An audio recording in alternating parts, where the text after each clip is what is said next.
But we're going to talk about binomial probability. This is the last thing we'll do tonight. Just the introduction of binomial probability, and then the exciting conclusion in 2 weeks, I guess. So the context is going to be the important piece, because binomial probability is a really important part of probability and statistics. The concept, like when you take a stat course and then you find out that like half of it is probability, you're like, wait a minute, I didn't sign up for probability. Like, why are we still talking about this? It's like underlying concepts in statistics is almost exclusively related to concepts in probability, right? And the most powerful / important concept in probability is known as binomial probability. A very fancy sounding name for something that's not overly complicated, but it does take a little time to digest. The binomial part of it is two, like bicycle, like binomial is the easy one, biped, like a lot of different ways you can kind of get that idea about binary, so you're talking about the bi being two, all right? So we're looking for probabilities that really only deal with something either happening or not happening, all right? And really anything in existence could be defined based on that relationship.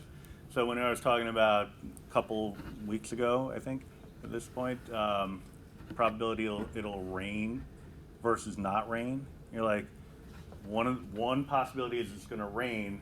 The other possibility is the opposite of that. It's not going to rain. We've covered all the bases. Right? And you say, well, it's snowing. Well, is it raining? No. So we've categorized everything as being either a success or a failure. Right? So I could look at it in terms of grades. So you would say, well, letter grades, A, B plus B, C plus, so on. You have all these different possibilities. I can make that binomial by saying, no, it's as simple as it's the grade you want versus the grade you don't want. And that varies from one person to another. Right? So if it's A or bust, then it's binomial. A is success, everything else is the other thing. Right?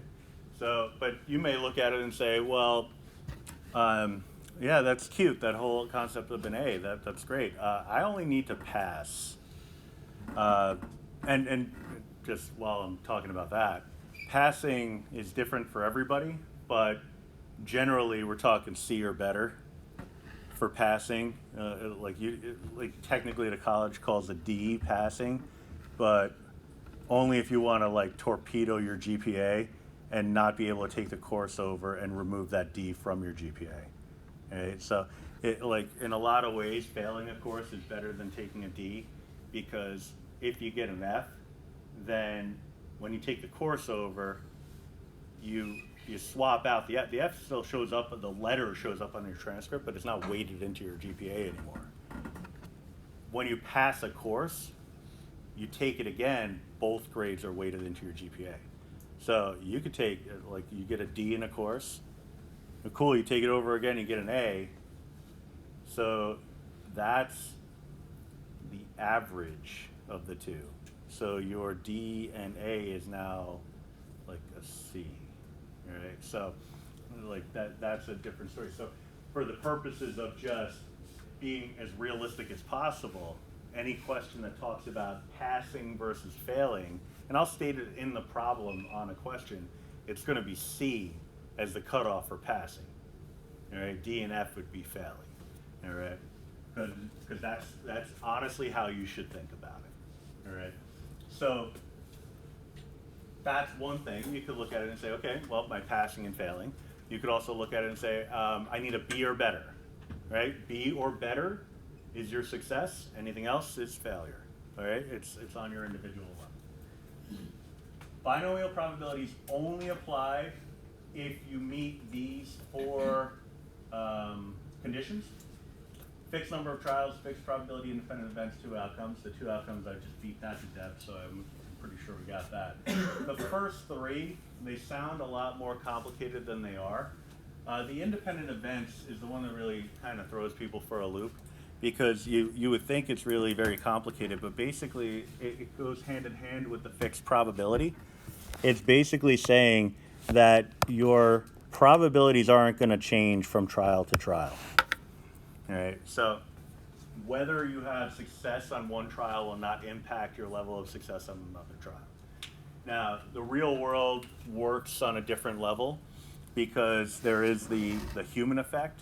So let's say a classic problem, probability and statistics is Michael Jordan, it's always Michael Jordan, is at the free throw line, the game's on the line, and he's historically a 90% free throw shooter.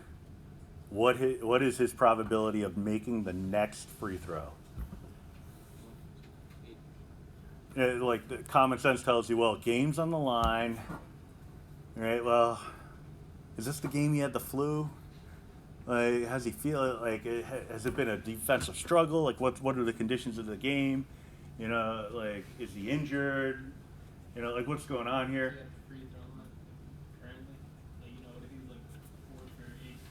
Yeah, like what are his stats for that game? Like all these different variables are coming into play. But the bottom line is the correct answer is supposed to be 90%, because any one trial should not be impacted by prior trials. But then, as a human, we know that there is the element of trying too hard.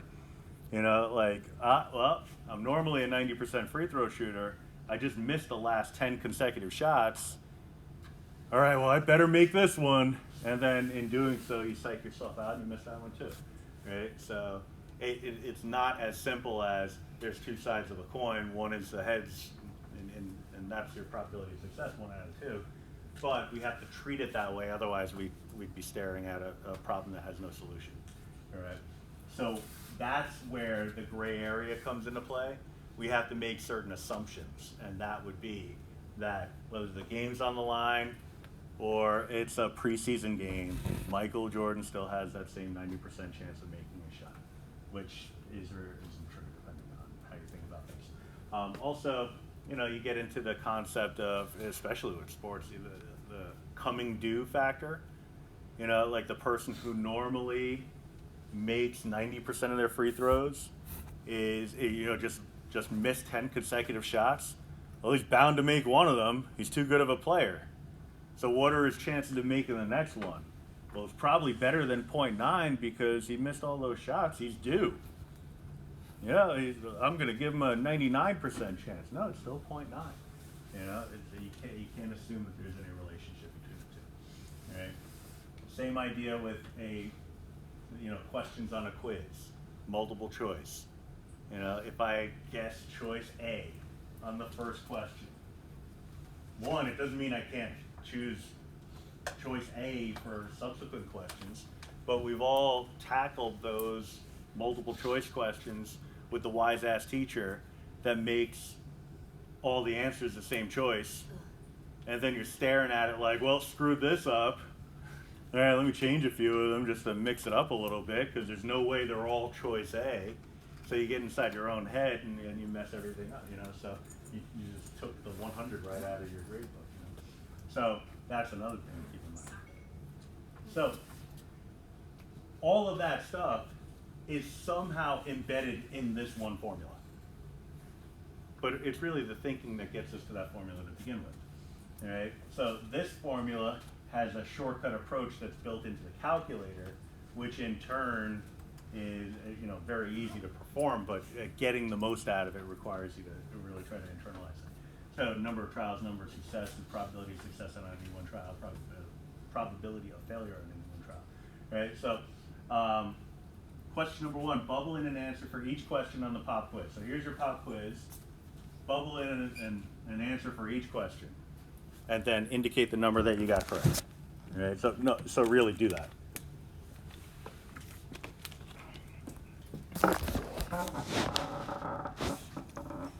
So I'm gonna do it too. Number 1 is choice C. 2 is B. 3 is C. 4 is A. Yeah, there we go.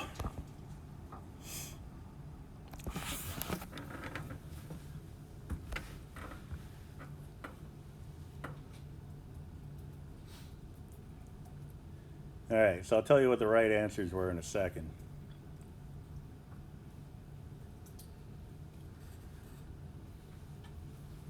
And then we'll see if you got it right. Let's see if you got any of them right.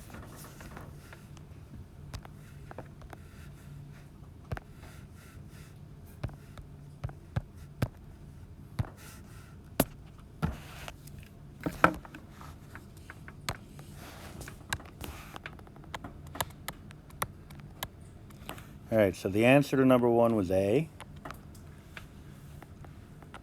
Number 2 is A.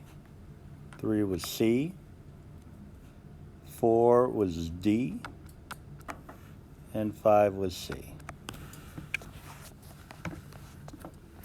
All right, so grade yourself.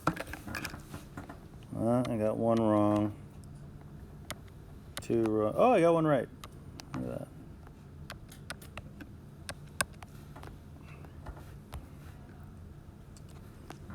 All right, so the number I got correct was 1.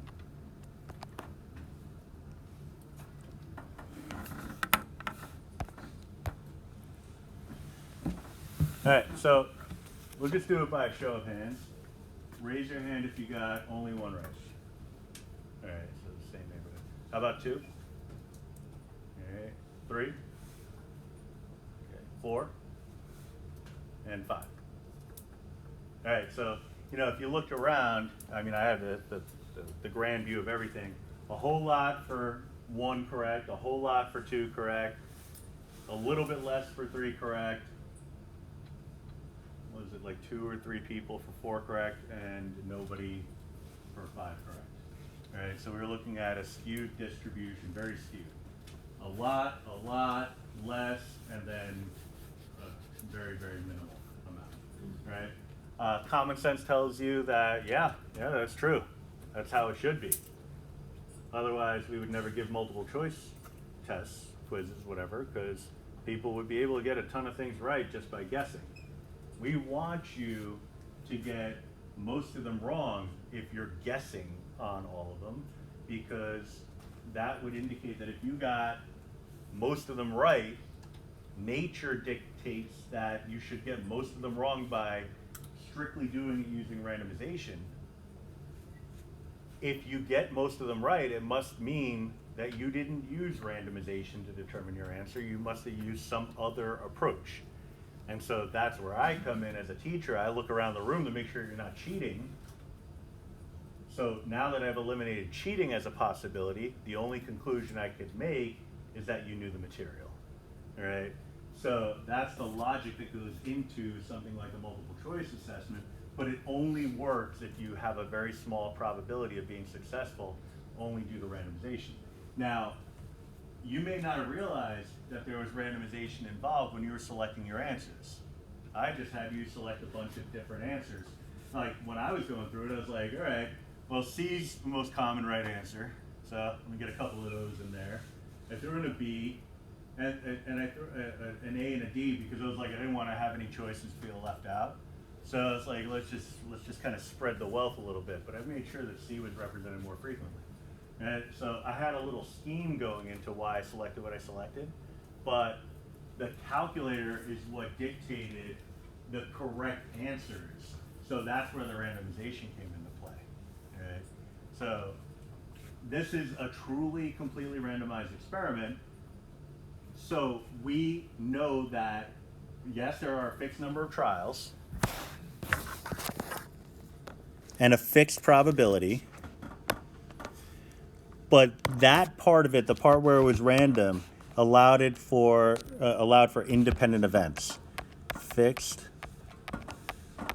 trials and probability. Independent events. That happened due to the randomization.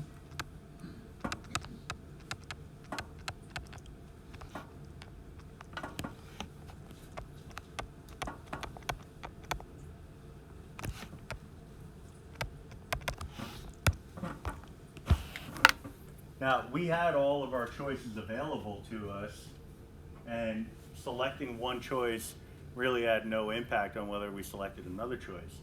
But if you knew what the questions were going in, then that might have impacted what you selected.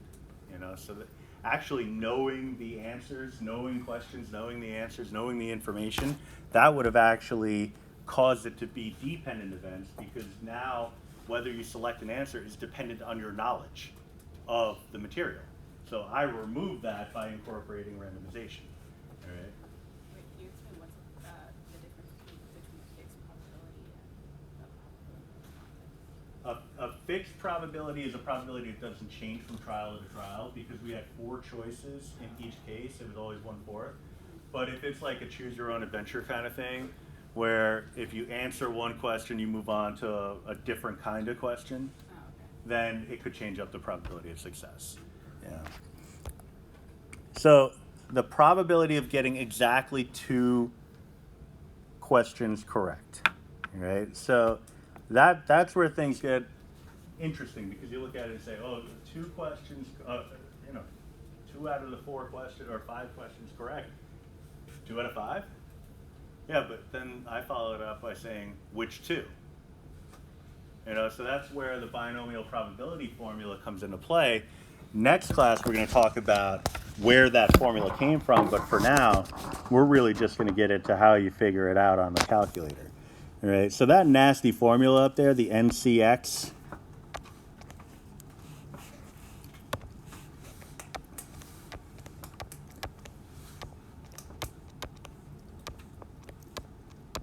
and I'm fully aware that we skipped the topic temporarily related to what that C means, that combination thing. For now, what we're going to say is that this means the same thing as binom PDF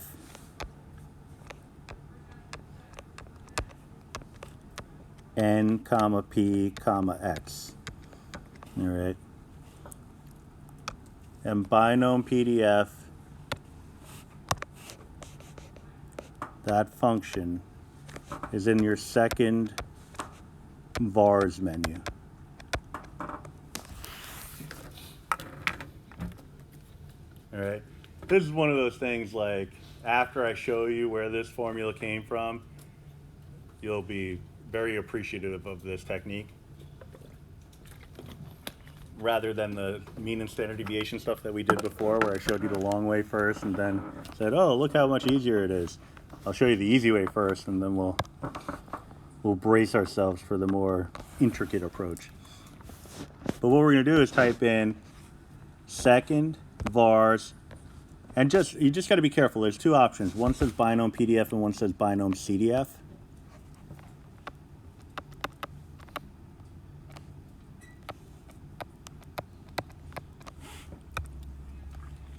All right, so you want the one that says binom PDF. Most of our calculators, that's going to be option A. All right, some of the calculators it's option 0, but in most of them it's option A.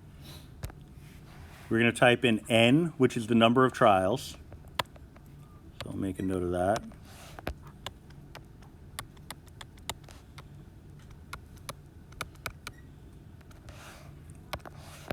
P is the probability of success.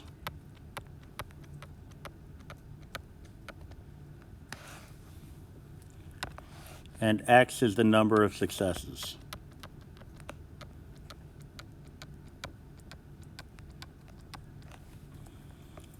So we had 5 questions. They said probability of getting exactly 2 correct.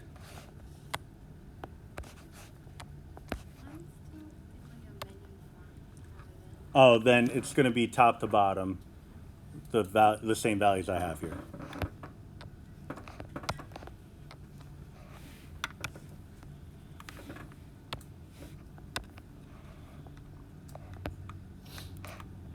I wrote the wrong thing. Probability of success, what were there 4 choices for each question? A, B, C, and D? Yeah, so 1 out of 4. 1 divided by 4, or 0.25 either way. And then number of successes will be 2. So 5, comma 1/4, or 0.25, like I said, comma 2. What this is going to do again is give you the probability of getting exactly 2 questions correct. And it's going to be about 0.264.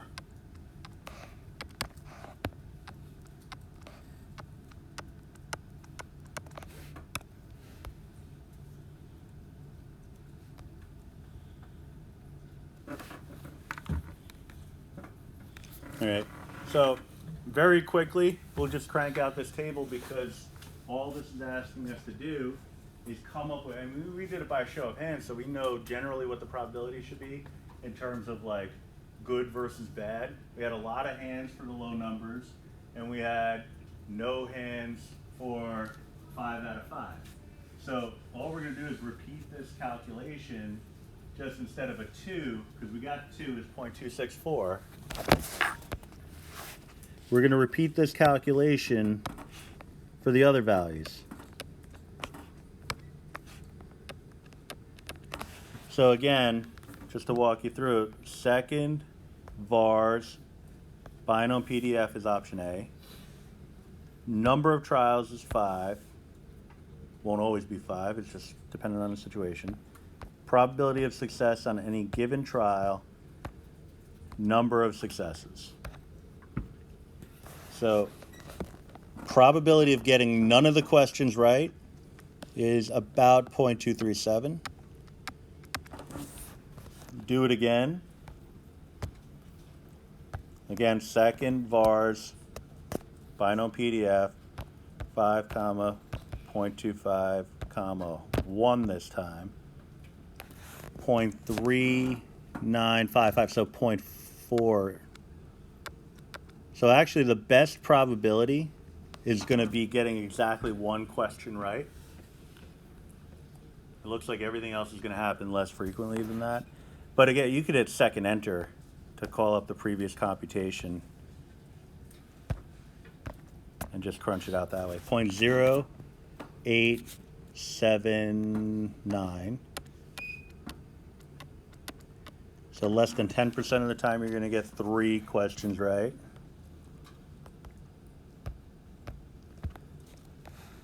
.0146.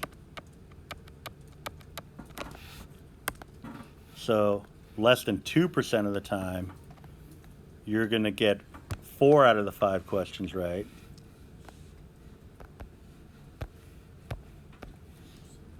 And 0.000977.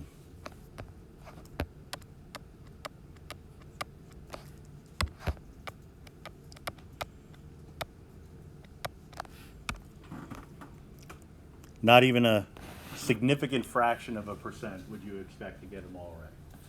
Alright, so if you go to percent form, that would be at about, I mean, pretty close. Yeah, pretty close to 0.1%. Very, very insignificant. So, there's a lot of stuff going on there. All right, so that's where we're going to leave it. The only thing I'm going to ask you to do is find the mean and standard deviation of this distribution. So I'll put a star on this because this is kind of like the beginning of the end of the unit, which is crazy because it feels like we just got started. All right. We have spring break next week. If you didn't know that, surprise. Then after that, we have 2 classes of new material, then a review day, and then the next unit test. All right, so it's going to come up on us quicker than you might think, and then March will be over. So, this is like the calm before the storm. So just bang out these 2 problems, rest up, and then we'll hit it hard when we get back. If you came in late, check